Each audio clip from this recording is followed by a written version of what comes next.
The White House ledgers from 1861 to 1865 contain a peculiar anomaly that historians have puzzled over for more than a century. Among the official records of staff members, advisors, cabinet secretaries, and military commanders, one name appears with unusual frequency in the private quarters.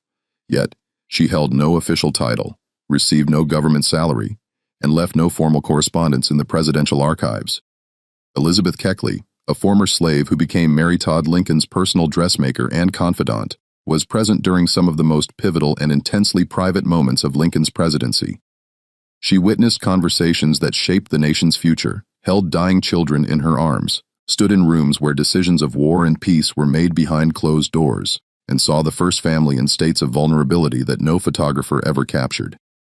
When she finally broke her silence in 1868 with a controversial memoir titled Behind the Scenes, the backlash was so severe and coordinated that most copies were systematically bought up and destroyed within weeks of publication, and she spent the rest of her life.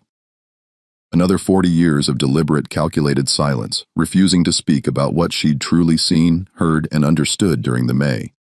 O's blood-soaked years, the question that haunted Washington society for decades, whispered in parlor and debated in private clubs, was deceptively simple. What else did she know? What secrets were so dangerous, so potentially destructive to reputations and legacies, that they died with her in 1907, locked forever in a mind that had proven it could keep the confidence of the most powerful people in America?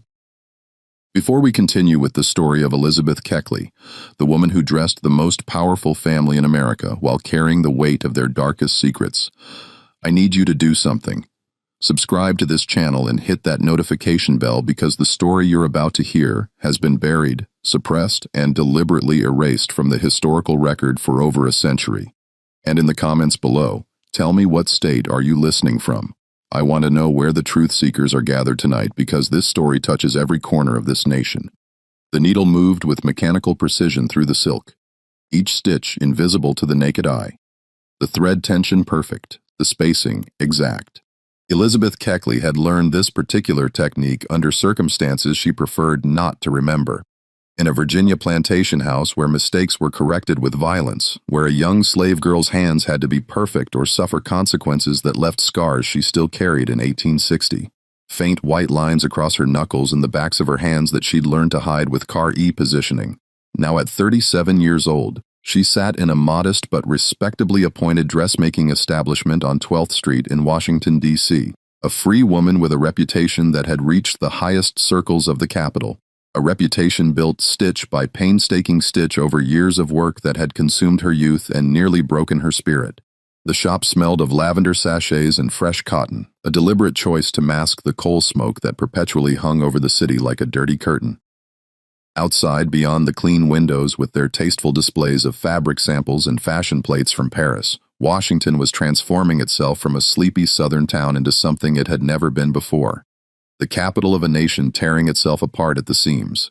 It was November 1860, and the air itself seemed to vibrate with a tension that made people speak in hushed voices and glance over their shoulders. South Carolina was threatening secession, holding emergency conventions where men in expensive suits debated whether their allegiance to slavery outweighed their loyalty to the Union. Slave states across the South were following suit, and the newspapers were full of inflammatory rhetoric that promised blood and fire. And Abraham Lincoln, a prairie lawyer from Illinois, whom most of Washington society considered a crude frontier joke with his awkward height and his country accent, had just been elected president by a nation that hadn't even put his name on the ballot in most southern states. Elizabeth had built her freedom stitch by stitch, dollar by painful dollar. She'd purchased her own liberty and that of her son George for $12,200, a sum that represented 17 years of sewing late into the night by lamplight that damaged her eyes, of accepting commissions from women who looked through her as if she were furniture or wallpaper, of enduring the particular humiliation of being trusted with their bodies while being denied their basic respite.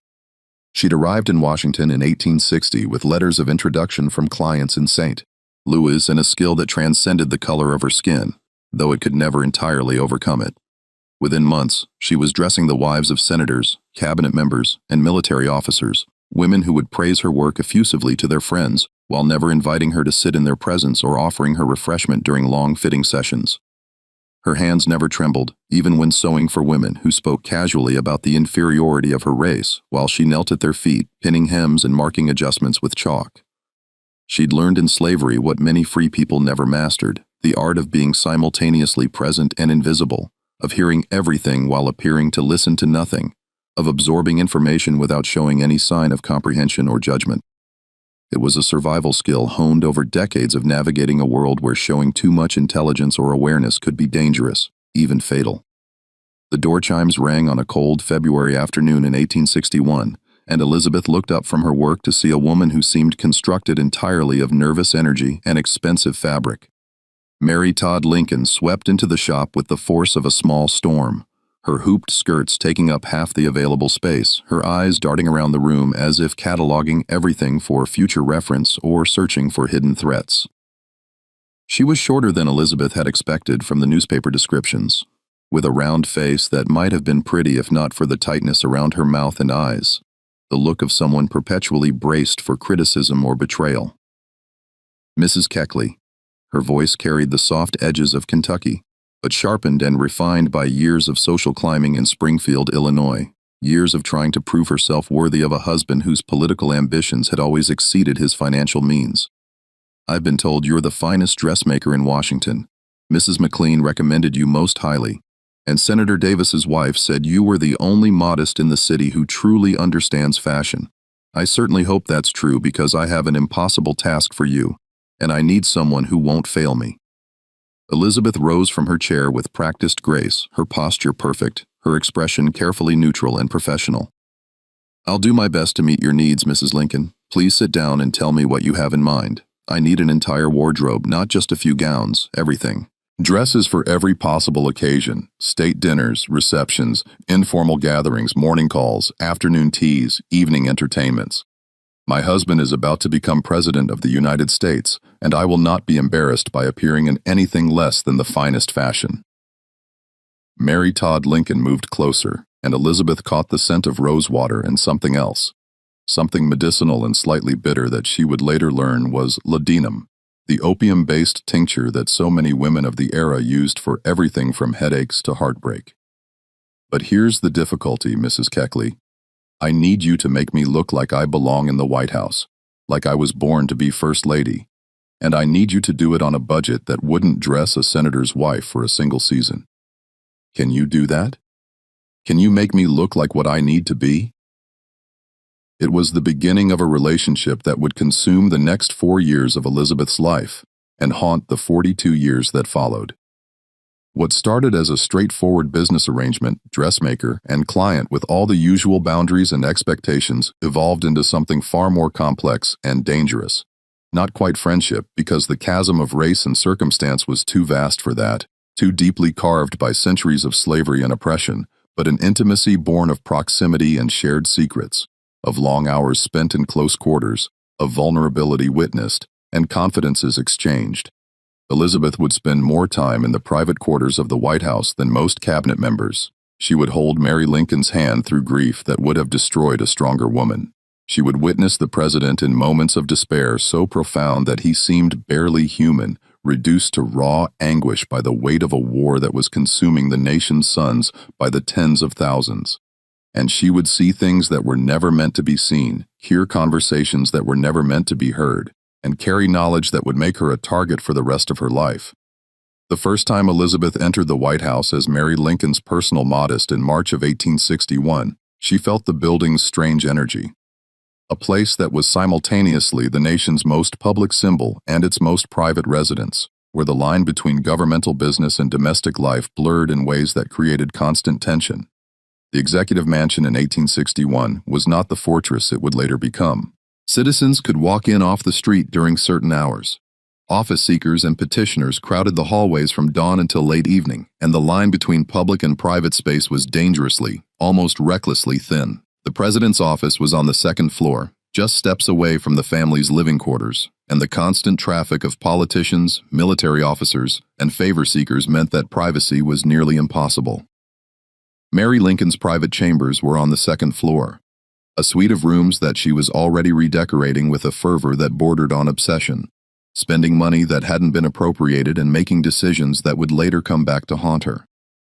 Elizabeth would later understand that the spending, the constant acquisition of drapes, carpets, furniture, china, and clothes, was Mary's way of controlling something in a world that was spiraling beyond anyone's control, of creating beauty and order in the face of chaos and dissolution.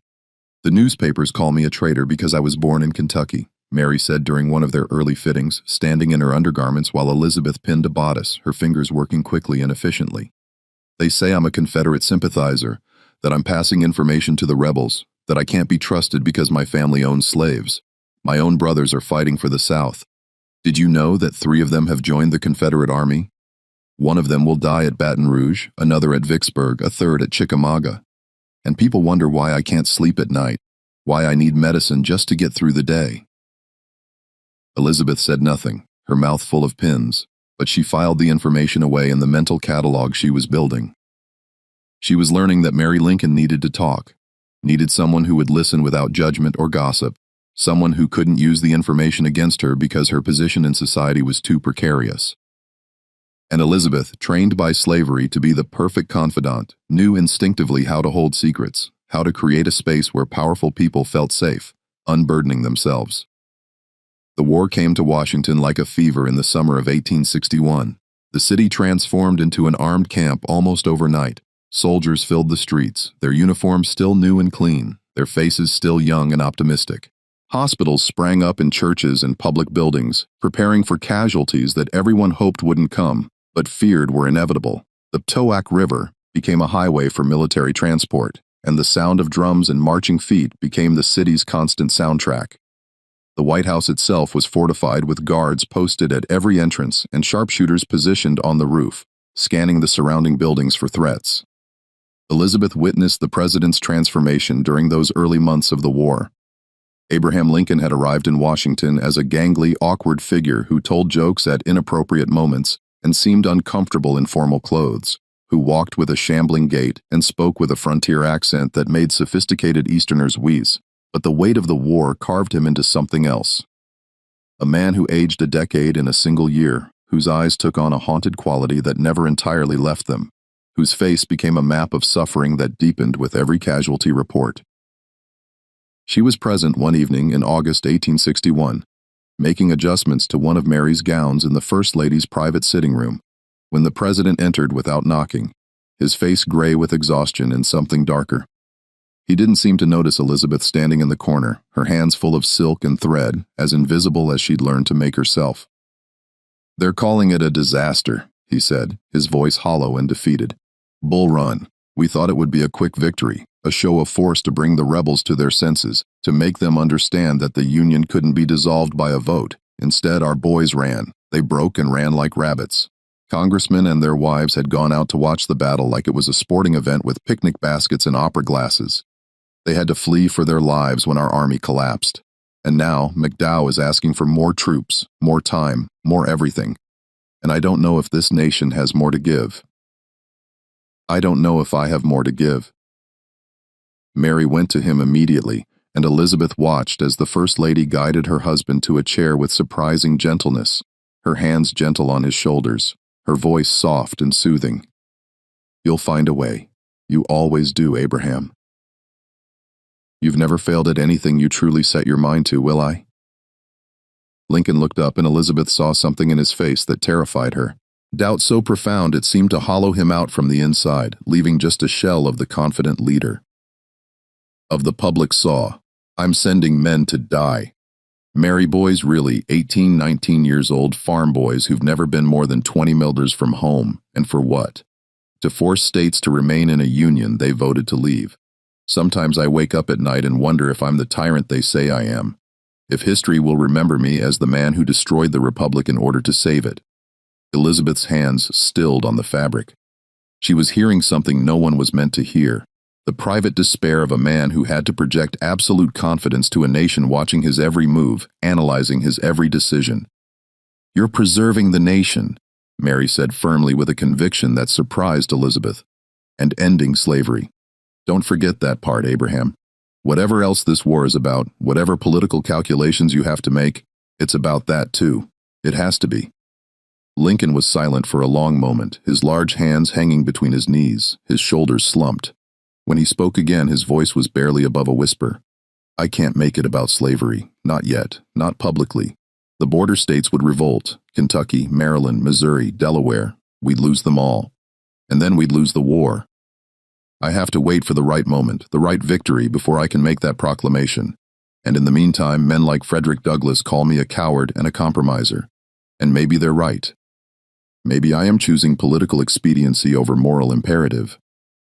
Elizabeth felt something shift in her chest, a complicated mix of emotions that she couldn't entirely name. She'd known, of course, that the war was connected to slavery. How could it not be? The South had succeeded specifically to protect the institution that had held her in bondage for the first 33 years of her life. But hearing the president speak about it in such calculating terms as a political tool to be deployed at the right moment rather than a moral imperative to be acted upon immediately filled her with a complicated mix of hope, bitterness, and a kind of weary understanding. This was how power worked, not through grand moral gestures but through careful calculation and compromise. She'd never told Mary Lincoln the full story of her enslavement, and she never would. How she'd been born in Dinwiddie County, Virginia, to a slave mother named Agnes, and a white father named Armistead Burwell, who never acknowledged her existence. How she'd been loaned to her master's son when she was 14 years old and subjected to 4 years of systematic abuse that resulted in the birth of her son, George. How she'd been beaten by a schoolmaster hired specifically to break her spirit because her master thought she was too proud, too intelligent, too aware of her own worth. How she'd sewn her way to freedom with fingers that sometimes bled onto the fabric, leaving stains she had to carefully hide or explain away. How she'd spent 17 years accumulating the money to purchase her own body and her son's. 17 years of being property working to stop being property. The Lincoln knew she'd been a slave. Of course, it was part of her story, part of what made her acceptable in certain circles, the noble slave who had lifted herself up through hard work and talent, but they didn't know the texture of it, the daily humiliations and terrors that had shaped her into someone who could stand silently in a corner and hear the president's despair without flinching, without offering unwanted comfort or judgment. The autumn of 1861 brought a different kind of tension to Washington. The war had settled into what people were beginning to realize would be a long, grinding conflict rather than the quick resolution everyone had hoped for. The casualty lists grew longer with each engagement. The hospitals filled with wounded men, and the sound of ambulance wagons became a constant presence in the streets, and Mary Lincoln's spending accelerated as if she could somehow ward off the darkness by surrounding herself with beautiful things. Elizabeth was fitting Mary for a new gown one October afternoon when the First Lady suddenly grabbed her wrist with surprising strength, her fingers digging in hard enough to leave marks. I need to tell you something, Mary said, her eyes feverish and slightly unfocused. Something I can't tell anyone else, something that would ruin me if it became public. Will you keep my confidence, Elizabeth? Will you swear it? Of course, Mrs. Lincoln, Elizabeth said carefully, though a part of her wanted to refuse, wanted to avoid whatever burden was about to be placed on her shoulders. I'm in debt, terrible debt. I've spent more than $27,000 on redecorating the White House, and Congress only appropriated $20,000. I've been hiding the bills, putting off the merchants, making promises I can't keep. If Abraham finds out, if the newspapers find out, they'll destroy me. They'll say I'm frivolous and wasteful while soldiers are dying, and they'll be right, Elizabeth. They'll be right. And I can't stop myself. I can't stop buying things, can't stop trying to make this place beautiful. Because if I stop, if I sit still for even a moment, I'll have to think about my brothers fighting against my husband, about the fact that half the country thinks I'm a traitor, about the possibility that we might lose this war, and everything will have been for nothing. Elizabeth felt a wave of anger that she carefully suppressed, keeping her face neutral and sympathetic. Mary Lincoln had spent in a single year more than Elizabeth had earned in her entire life, had spent it on luxuries she didn't need, while Elizabeth had sworn for 17 years to buy her own body. But she also felt pity because she could see that Mary was trapped in her own kind of slavery to her insecurities, her need for validation, her terror of being judged and found wanting. I'll help you however I can, Mrs. Lincoln, Elizabeth said, though she had no idea what that help would entail or what price she would eventually pay for offering it. The winter of 1862 brought a horror that dwarfed all the political and financial concerns. Willie Lincoln, the president's 11-year-old son, fell ill in early February. At first, it seemed like a common cold, the kind of childhood ailment that passed quickly with rest and care. But as the days wore on, the boy's fever climbed higher and higher, and the doctors began using words like bilious fever. What would later be understood as typhoid, likely contracted from the contaminated water supply that served the White House, drawn from the Toac River downstream from sewage outlets. Elizabeth was there the night Willie died, February 20th, 1862. She'd been summoned to Mary's chambers to help with some urgent alteration. Mary had insisted that she needed a new dress for a reception, though everyone knew the reception would be canceled if Willie's condition worsened. When Elizabeth arrived, she found the First Lady in a state of barely controlled hysteria, surrounded by doctors and staff who seemed helpless in the face of her grief. The sound Mary Lincoln made when her son died was something Elizabeth would hear in her nightmares for the rest of her life. It wasn't a scream, exactly. It was something more primal, more ancient, a keening wail that seemed to come from somewhere beyond human language, beyond civilization itself. It was the sound of a mother's heart breaking, and it filled the White House like a physical presence. The president had to physically carry his wife from the room, and Elizabeth watched as this tall, ungainly man cradled his wife like a child, his own face a mask of anguish so profound it seemed to age him another decade. In a single moment she heard him say, his voice breaking, "You must control yourself, Mary. You must, or you'll go mad. Think of Tad. Think of Robert. They need you." But Mary Lincoln did go mad in a way. Not the dramatic, institutionalizable madness that would come later after the assassination, but a quieter unraveling that manifested in seances and spending sprees, in paranoid accusations against staff members she was convinced were stealing from her or plotting against her, in an inability to enter the room where Willie had died. Elizabeth became her anchor during those dark months, the one person Mary seemed to trust completely, the one person who could calm her when the grief threatened to overwhelm her entirely. It was during this period that Elizabeth began to understand the true nature of her position. She wasn't just a dressmaker, she was a confidant, a witness, a keeper of secrets. And though she didn't fully realize it yet, a repository for information that powerful people needed to unburden, but couldn't risk sharing with anyone who might use it for political gain or personal advantage.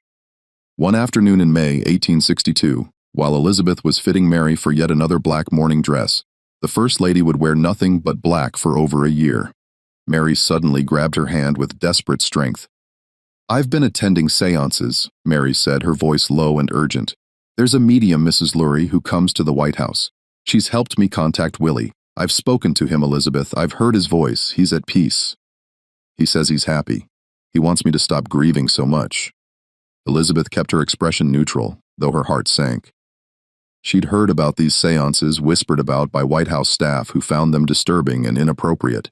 The idea of the First Lady of the United States consulting with spiritualists during a time of national crisis was political dynamite, the kind of scandal that could undermine the president's authority and give ammunition to his enemies. "Does the president know?" Elizabeth asked carefully. "He's attended some of them. He doesn't believe. Not really, but he indulges me because he thinks it brings me comfort."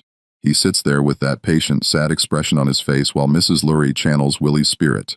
Mary's grip tightened painfully. "But there's more, Elizabeth. Mrs. Lurie has told me things, warnings about people close to us who mean us harm. She says there are conspirators in the White House itself, people who want to see Abraham dead, who are working with the Confederates to bring down the government. She's given me names. Elizabeth, names of people I thought were loyal." Elizabeth felt a chill that had nothing to do with the temperature of the room. "Mrs. Lincoln, perhaps these seances aren't. You think I'm mad."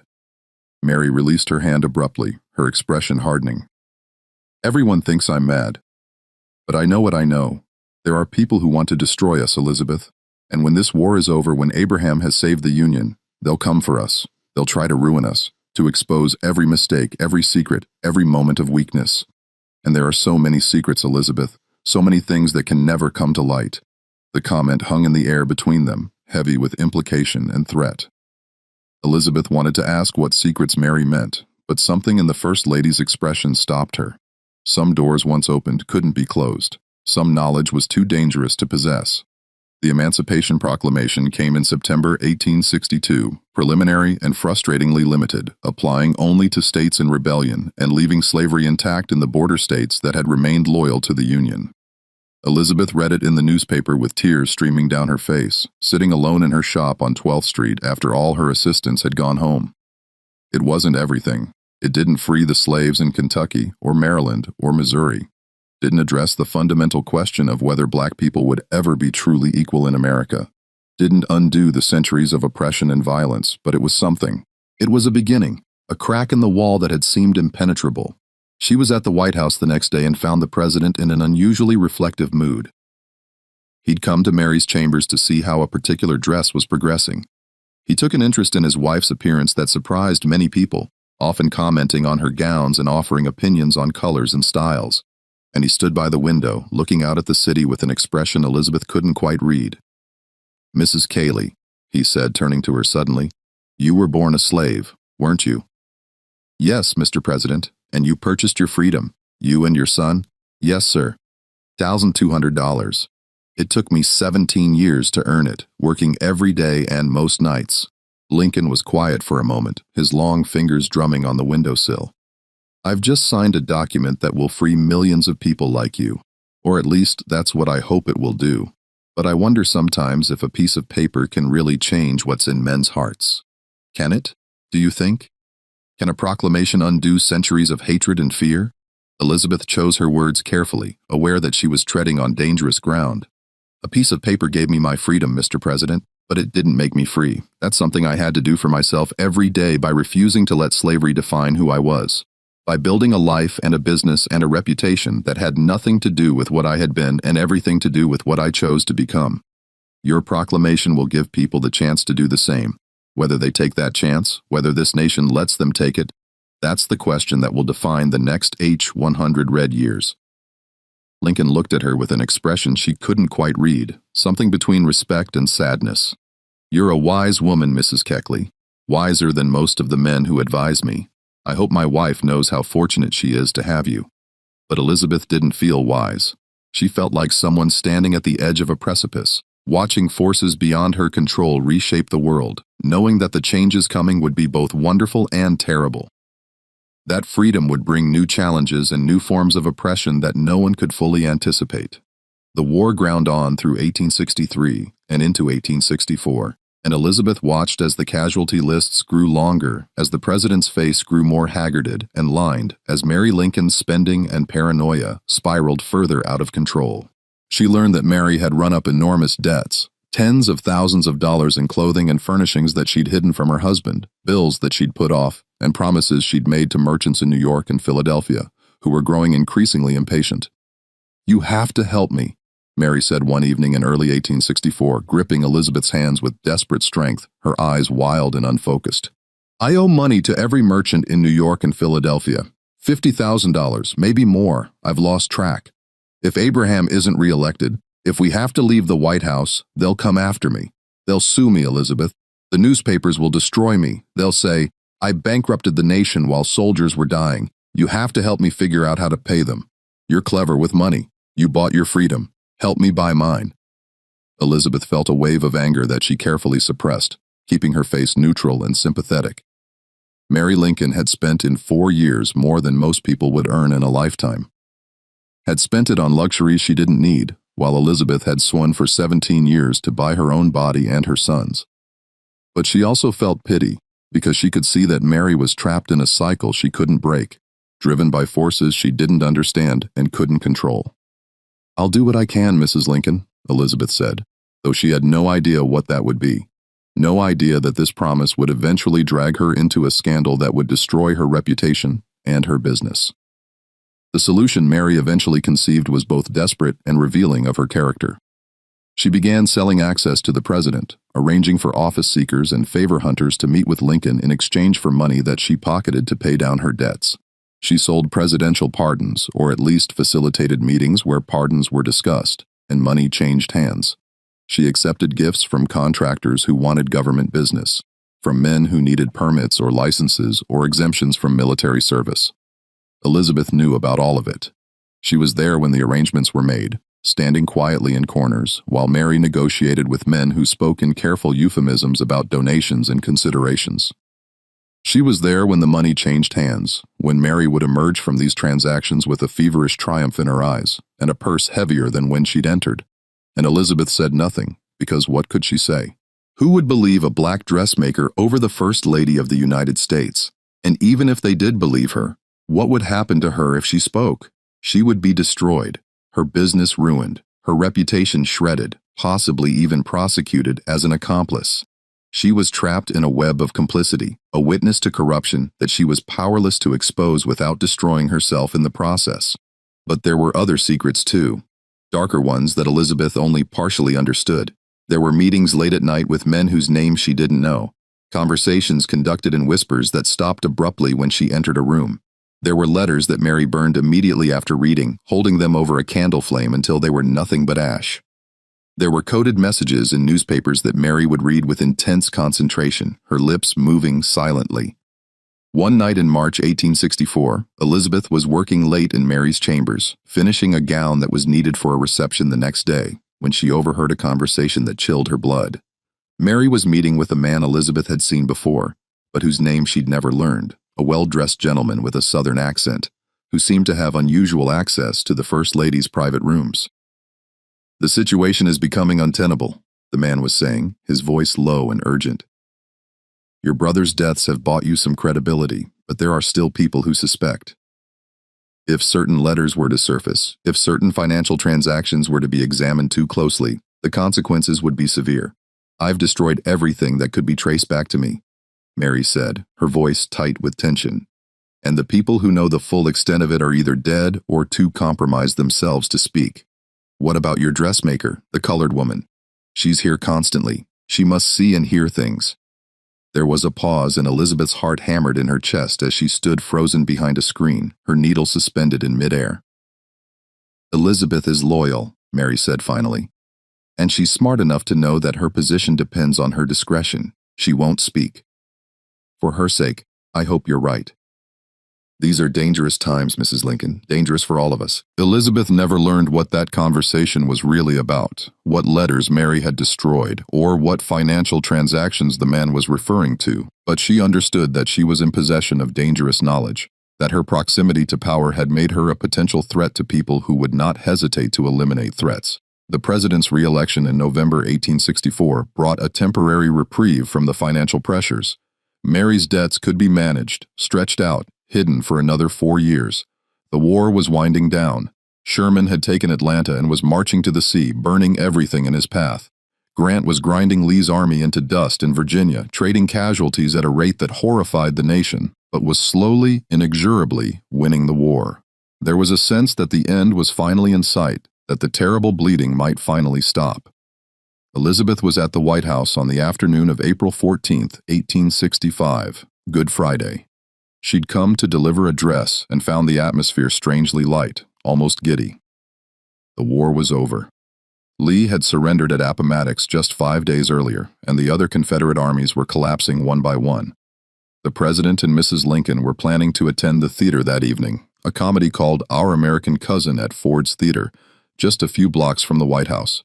"Come help me dress," Mary said, pulling Elizabeth into her chambers with unusual energy. "I want to look beautiful tonight.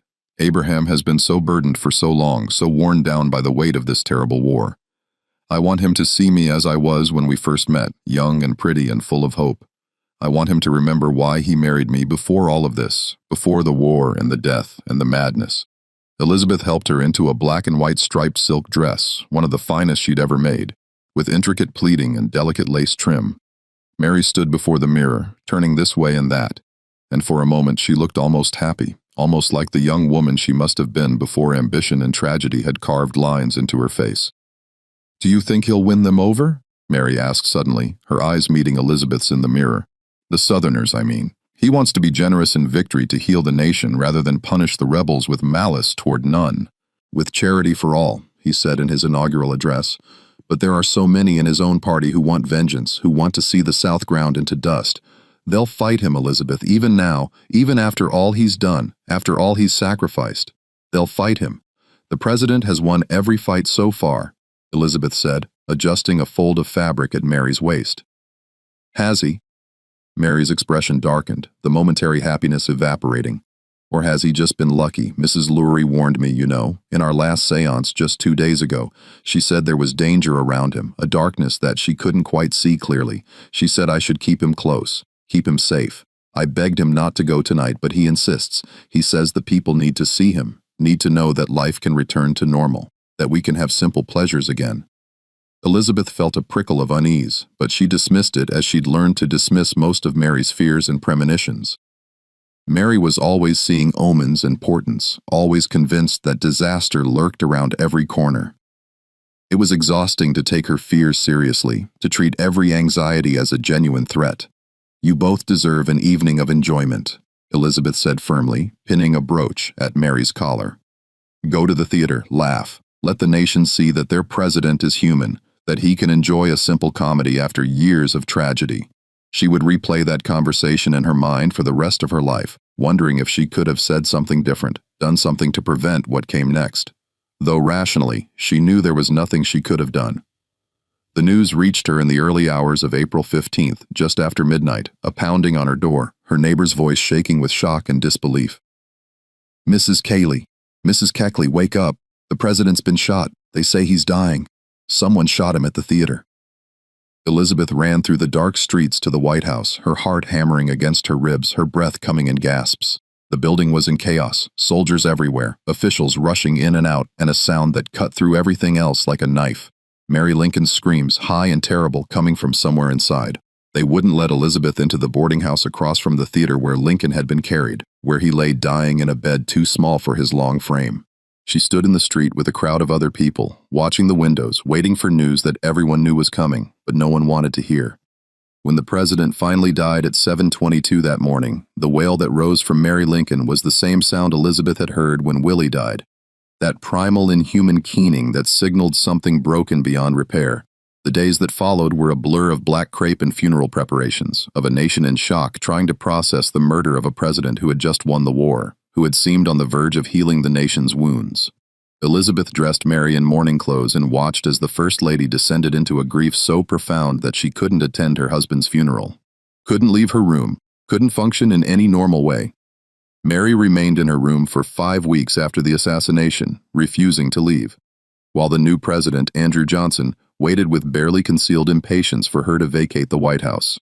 Elizabeth was one of the few people allowed to see her during this time, and what she witnessed was a complete breakdown. A woman who had been holding herself together through sheer force of will finally coming apart at the seams. "They're saying I was involved," Mary whispered one afternoon, gripping Elizabeth's hand with skeletal fingers. "The newspapers are suggesting that I knew about the plot, that I was in communication with the conspirators. They're saying my Southern sympathies, my brothers fighting for the Confederacy, that it all adds up to treason. They're going to destroy me, Elizabeth. They're going to take everything I have and leave me with nothing." "No one believes that, Mrs. Lincoln," Elizabeth said, though she wasn't sure it was true. The newspapers were full of wild speculation and conspiracy theories, and Mary's name appeared in many of them. "Don't they? I'm not so sure. There are things I did, Elizabeth, things I'm not proud of. The debts, the spending, the arrangements I made. If they investigate too closely, if they start asking the wrong questions, they'll find things that will confirm their worst suspicions." It was during this period, in the depths of Mary's grief and paranoia, that she made a request that would change Elizabeth's life forever. "I need you to help me sell my clothes," Mary said one afternoon, her voice flat and lifeless. All emotion drained away, all of them, the dresses, the jewelry, the shawls, everything. "I'm destitute, Elizabeth. Abraham left me almost nothing, just a small pension that won't even cover my debts. I have to raise money somehow, and my clothes are all I have. You have to help me. You're the only one I can trust." Elizabeth stared at her in disbelief and growing horror. "Mrs. Lincoln, you can't sell your clothes. The newspapers would." "I don't care about the newspapers." Mary's voice rose to a shriek, the first real emotion Elizabeth had seen from her in days. "I don't care about anything except survival. Don't you understand? I'm going to be destroyed either way. At least if I sell my clothes, I might be able to pay my debts, might be able to avoid complete ruin. Will you help me or not?"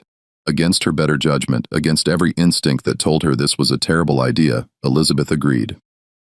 Over the next 2 years, from 1867 to 1868, she would travel to New York multiple times, attempting to sell Mary Lincoln's wardrobe to brokers and collectors. It was a humiliating, degrading process that exposed both women to public ridicule and scorn. The newspapers had a field day. The widow of the martyred president reduced to peddling her used clothes like a common porpa, like a woman of the street, selling her possessions to survive. But worse than the humiliation was what Elizabeth learned during this process. As she sorted through Mary's possessions, cataloging dresses and jewelry and shawls, she found evidence of the financial improprieties she'd witnessed. Receipts tucked into pockets, letters folded into bodices, documents that revealed the full extent of Mary's corruption during the White House years. And she realized with a sick feeling in her stomach that Mary had involved her in the clothes-selling scheme, not just for help, but to ensure her silence.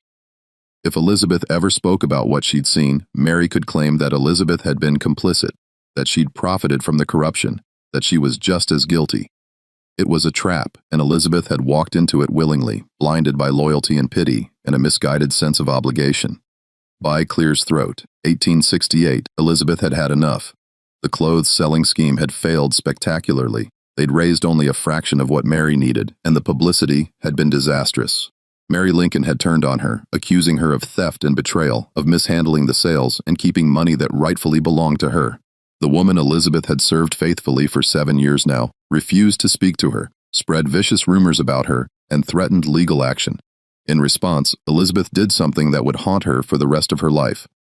She wrote a book behind the scenes, or 30 Years a Slave and 4 Years in the White House was published in April 1868. Elizabeth's goal was to defend herself against Mary's accusations and to tell her own story.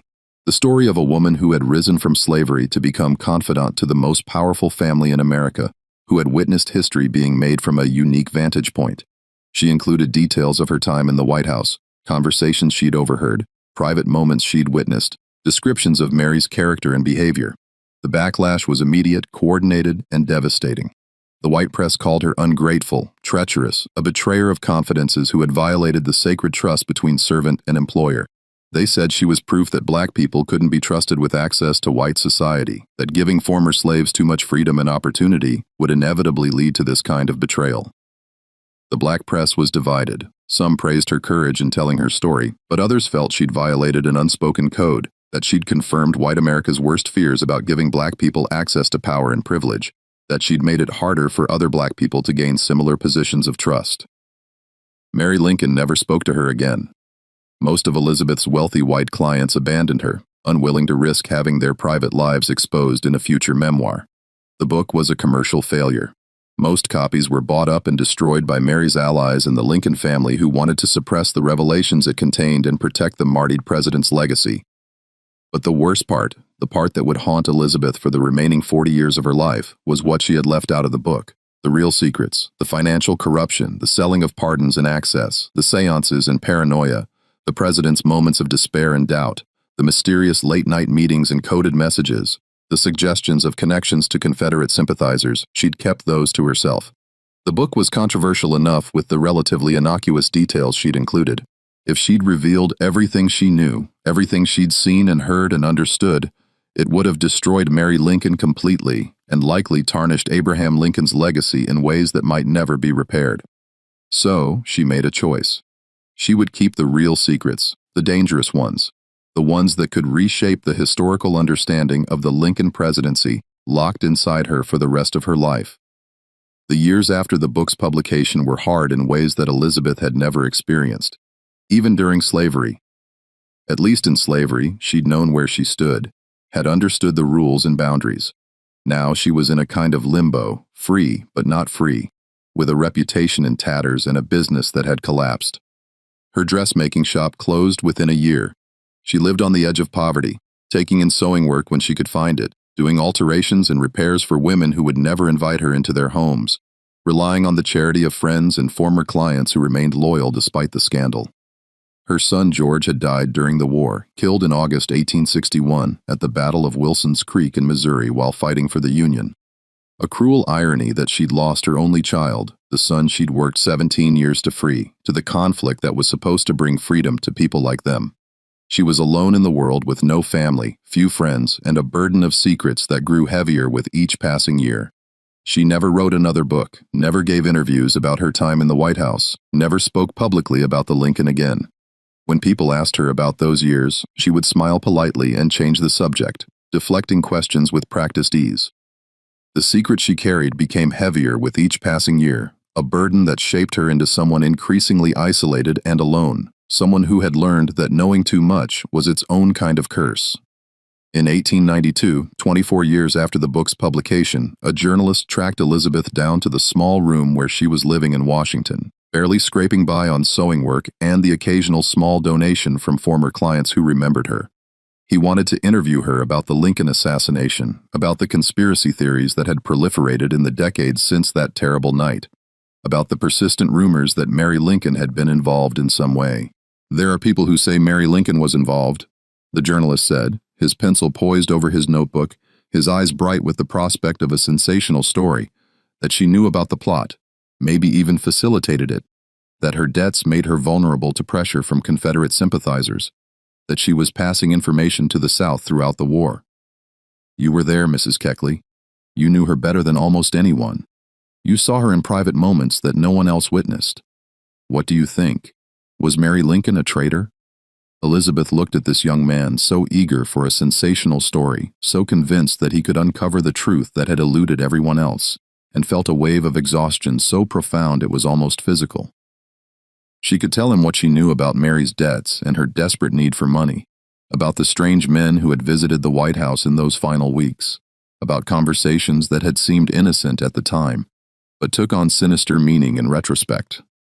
She could tell him about the seance where Mrs. Laurie had warned of danger, about Mary's insistence that there were conspirators close to the president, about how Mary had seemed almost unsurprised when the news of the assassination came, as if she'd been expecting it. She could tell him about the letters Mary had burned, about the coded messages in newspapers about the Southern gentleman who had warned Mary about certain letters and certain financial transactions that could never come to light. She could tell him about the night she'd overheard Mary arguing with someone about the plan and the timing and making sure there were no traces. But what good would it do? Mary Lincoln was dead now, had died in 1882, mad and alone in her sister's house in Springfield, her mind finally broken by grief and guilt and whatever secrets she'd carried to her grave. Abraham Lincoln was a martyr, a secular saint whose legacy was still being fought over by politicians and historians whose memory had become a symbol of national unity and moral righteousness. The nation had survived the war and was trying to heal, however imperfectly, however incompletely. What purpose would be served by raking up old scandals? By suggesting that the martyred president's wife might have been complicit in his murder, by tarnishing the memory of a man who had freed the slaves and saved the Union. "I think," Elizabeth said carefully, choosing each word with the precision she'd once used to place stitches, "that Mrs. Lincoln loved her husband in her own complicated way. And I think grief and guilt can look very similar from the outside, that people who are grieving often act in ways that seem suspicious or strange to those who don't understand the depths of their pain. That's all I have to say on the matter." The journalist left disappointed, and Elizabeth returned to her sewing, her hands moving with the same mechanical precision they'd had for more than 60 years. She'd made her choice long ago to be a keeper of secrets rather than a teller of truths, to protect the dead even when they hadn't protected her in life. It was a choice that had cost her dearly, but it was the only choice she could live with, the only choice that allowed her to sleep at night.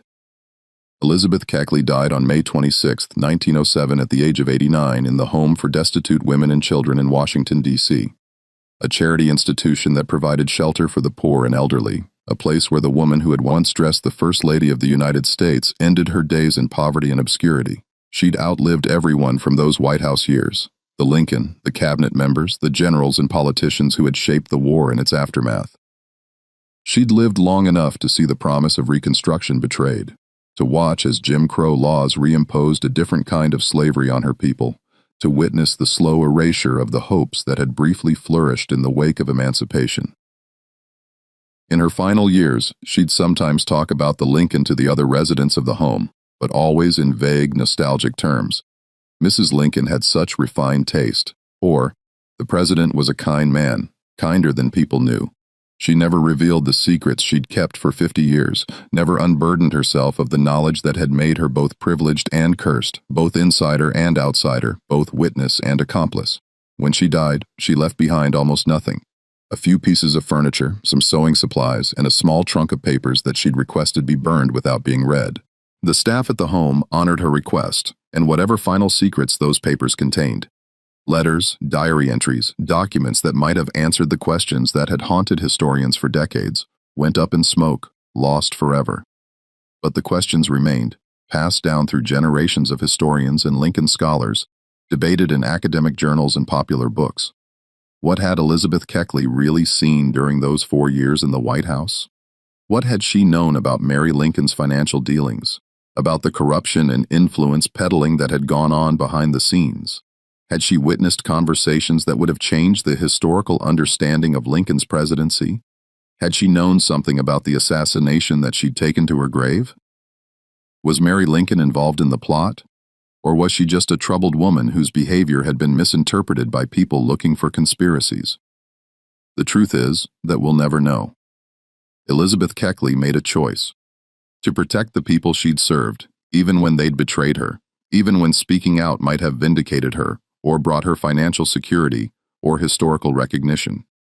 She chose silence over revelation, loyalty over truth, protection over justice. And that choice defined the last 40 years of her life, shaped her into someone who carried the weight of history on shoulders that had already carried the weight of slavery. There's a photograph of Elizabeth from her later years taken sometime in the 1890s. She sits very straight in a high-backed chair, her hands folded in her lap, her expression serene but distant, her eyes looking directly at the camera, but seeming to see something beyond the photographer, beyond the moment.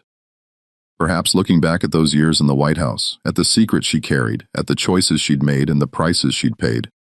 Those eyes had seen a president in his moments of deepest despair, had watched him struggle with decisions that would determine the fate of millions. They'd watched a first lady descend into madness and corruption, had witnessed the private face of power stripped of its public dignity and revealed in all its human frailty and weakness. They'd seen things that were never meant to be seen, heard conversations that were never meant to be heard, understood connections and implications that were never meant to be understood, and they'd kept those secrets locked away. Even when revealing them might have changed history, might have altered our understanding of the Civil War and the Lincoln presidency and the assassination that had shocked the nation. In the end, Elizabeth Keckley's greatest act of courage wasn't purchasing her freedom or building a successful business in a society that wanted to keep her enslaved or even writing her controversial memoir. It was her silence, the deliberate conscious choice to carry certain truths to her grave, to protect people who hadn't protected her, to preserve a version of history that was incomplete, but perhaps more bearable than the full truth would have been. She was a woman who knew too much and said too little, who stood at the center of American history and chose to remain in the shadows, who held the power to reshape historical narratives and chose not to use it. And the secrets she kept for 50 years died with her, leaving us to wonder what truths were lost when that small trunk of papers burned, what revelations might have changed our understanding of the Civil War, the Lincoln presidency, the assassination, and the woman who dressed the First Lady while the nation tore itself apart and tried to stitch itself back together. What do you think of Elizabeth Keckley's story? Do you believe she made the right choice in keeping those secrets, or should she have revealed everything she knew, regardless of the consequences? Was her silence an act of loyalty or a betrayal of historical truth? And what do you think was really in that trunk of papers that she had burned? Just personal letters or evidence of something darker, something that would have changed everything we think we know about the Lincoln presidency? Leave your thoughts in the comments below. I want to hear what you think, what theories you have about what she really knew. And if this story gave you chills, if it made you think about the price of proximity to power and the weight of secrets that can never be told, then hit that like button. Share this video with someone who loves dark historical mysteries, and subscribe to Liturgy of Fear for more stories like this. Because history isn't always what we're taught in school. Sometimes the most important truths are the ones that were deliberately buried, the ones that died with the people who knew them. Until next time, keep questioning what you think you know, and what you think you know, and what you think you know, and what you think you know, and what you think you know, and what you think you know.